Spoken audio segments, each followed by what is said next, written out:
Only in the Chicago suburbs is one of the most famous homes in the country, maybe even the world. We're talking about the Home Alone house in Winnetka. Our Lexi Sutter is joining us in studio tonight. And Lexi, you got a chance to actually talk to the original homeowner. This movie changed his life. It truly changed his life. This was such a fun conversation. I got to meet John last week outside his former home. He told me all about life living inside what he describes as a fishbowl. Fans of the movie are always coming by to take photos and selfies, and though John no longer lives there, sharing his home with the world made for quite the life experience.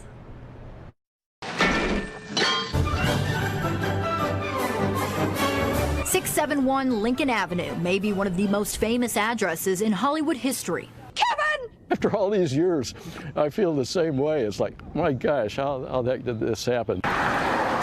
In some ways, having his home chosen for the 1990 blockbuster film felt a little like fate. In 1983, John Abendschein and his then wife lived down the street from where 16 Candles was filming in Evanston, and they connected with a location scout.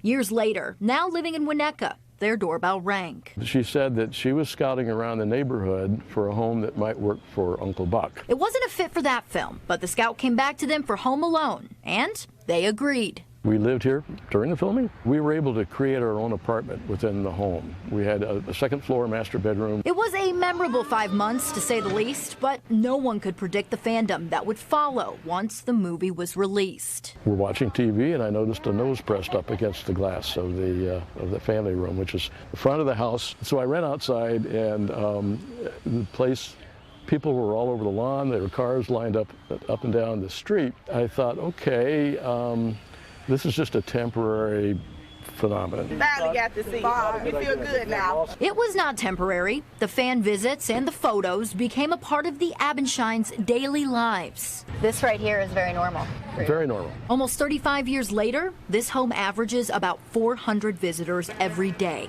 And around the holidays, that number grows to thousands. You guys are from California? California. This is the original owner of the home. Yeah, welcome. Yeah. So you sold your home. Did you miss it? Yes, absolutely. Who wouldn't? In 2012, John said goodbye to what he calls the gift of a lifetime. And after a decade away from the fanfare, he's writing about it. The book is called Home But Alone No More. And because, truthfully, I was alone no more. And it really recounts the whole history of how the home was selected.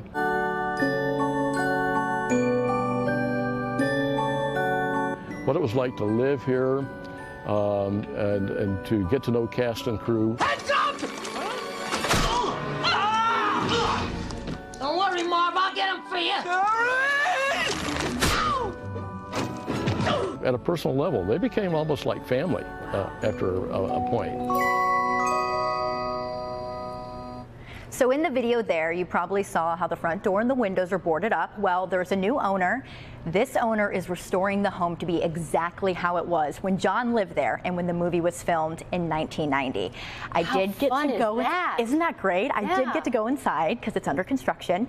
I can't share any details, but NBC5 was promised a full tour when the home is, restored to its glory around the holidays. Convenient time of year when, those visitors start to really show up. And the movie is celebrating an anniversary, so I'm sure most of us will be watching it. Well, it is a tradition. It's a tradition. It's a tradition. 35 years of Home Alone. Can you believe that?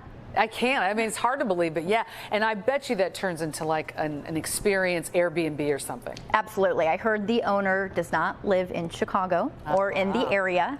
So, maybe it'll turn into something we can all visit. We'll see. Maybe. Okay. Yeah. I could see that being popular. Very exciting. Thank you, Lexi. What a great story.